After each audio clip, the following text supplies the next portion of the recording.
ఒక్కతే.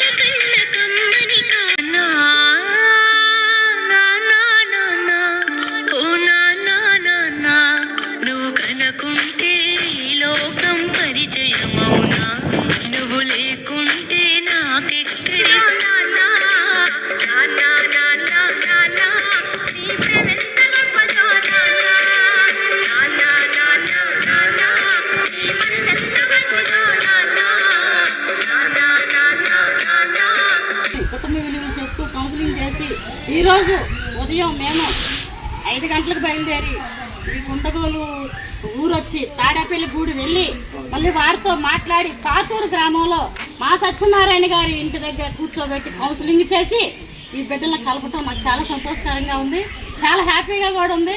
ఎందుకంటే కుటుంబ విలువలు తెలుసు కాబట్టి 30 సంవత్సరాలుగా బిడ్డల్ని భార్యని కోల్పోతే జీవితాలు పాడైపోతాయి, భవిష్యత్తు పాడైపోతుంది కాబట్టి భార్యాభర్తలకి కౌన్సిలింగ్ చేసి కలపడం జరిగింది.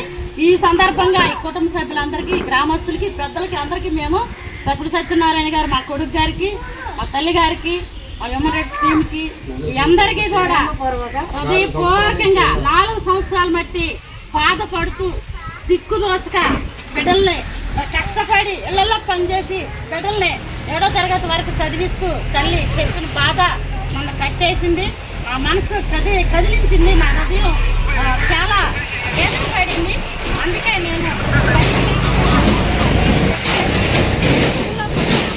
అమ్మ నా కోడల్ని మనవాళ్ళని కనుక్కొని ఆమె అడవగా నేను ఈ గ్రామం వచ్చి తెలుసుకొని వాస్తవాలు పరిశీలించి ఈ తల్లిదండ్రుల్ని ఈ బిడ్డల్ని కలిపినందుకు నేను చాలా సంతోషంగా ఉన్నాను, చాలా హ్యాపీగా ఉన్నాను. చాలా అందరికీ కూడా అందరూ కూడా తొందరపాట్ల వల్ల మీ జీవితాలు పాటు చేసుకోకుండా సంతోషంగా హ్యాపీగా మీ కుటుంబాలకు ఉండాలని మనస్ఫూర్తిగా కోరుకుంటూ మా human rights protection council of people national chair పర్సన్గా మరి మా వాసు గారు అన్నగారు ఉద్యమ నాయకుడు అనుకోకుండా మాతో కలిసి మాతో జాయిన్ అయ్యి మా కౌన్సిలింగ్ విని మమ్మల్ని అభినందించి మాతో జాయిన్ అయినందుకు అన్నగారికి కూడా హృదయపూర్వక ధన్యవాదాలు, సత్యనారాయణకి ధన్యవాదాలు. అలాగే మా బిడ్డ సత్యనారాయణ గారు ప్రోత్సాహం వల్ల ఈరోజు ఇక్కడ మరి ఇంత ఏర్పాటు చేసి అందరినీ కూర్చోబెట్టి మాట్లాడి కౌన్సిలింగ్ చేసి ఒక కుటుంబానికి ధైర్యాన్ని ఇచ్చి భరోసా ఇచ్చినందుకు ఈ కుటుంబానికి హృదయపూర్వక ధన్యవాదాలు ఈ రోజు నుంచి అన్నగారు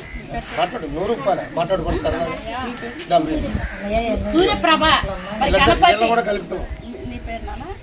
సురేష్ ఈరోజు లక్ష్మి అన్న తమ్ముళ్ళు ఎంతో కలయికతో ప్రేమగా వాళ్ళ అమ్మగారిని చూసుకుంటూ ఒకరి ఎడలు ఒకరు విశ్వాసంతో ప్రేమతో కలిసి ఉండి ఈ రోజు నుంచి ఈ కుటుంబం నవ్వుతూ సంతోషంగా 3 పూలు 6 కాయల్లాగా ఉండాలని వీళ్ళని కూడా ఈరోజు అన్నదమ్ముల్ని కుటుంబాన్ని కలపటం జరిగింది. ఈరోజు ఎవరి కాళ్ళు ముభావంగా మాకెందుకు అనుకోకూడదు, ఒకరినొకరు పలకరించుకోవాలి, ఒకరినొకరు పంచుకోవాలి, ఒకరు ఆప్యాతను ఒకరు గౌరవంతో అభినందిస్తూ ప్రేమిస్తూ వీళ్ళ తమ్ముడు మరి రాము చాలా మంచివాడు.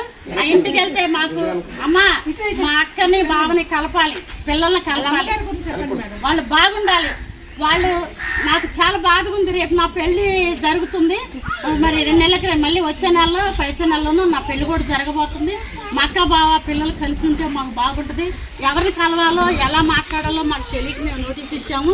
అమ్మ మీరు రావటం మాకు దేవుడు మా ఇంటికి నడిపించారు, మీరు ఎలాగైనా సరే మా అక్కని బావని కలపమని అడగగా నా మనసు చాలా కదిలించాడు నా హృదయాన్ని. వాళ్ళ అమ్మగారు కూడా ఏడ్చింది, నేను బాగా చూసుకుంటాను అల్లుడిని, నా మీదే రివర్స్ అయి పడతాడమ్మా, ఏ మాట పడితే ఆ మాట అంటాడు అంటే తెలిసి తెలియక పెద్ద మనసు క్షమించమ్మా అంటే ఈరోజే కలపమ్మా, వాళ్ళకి ఫిజిటివ్స్ కొంచెం దగ్గర పెట్టుకొని చూసుకుంటాం తప్ప వాళ్ళ జోలికి వెళ్ళం ఏమన్నా అన్నారు.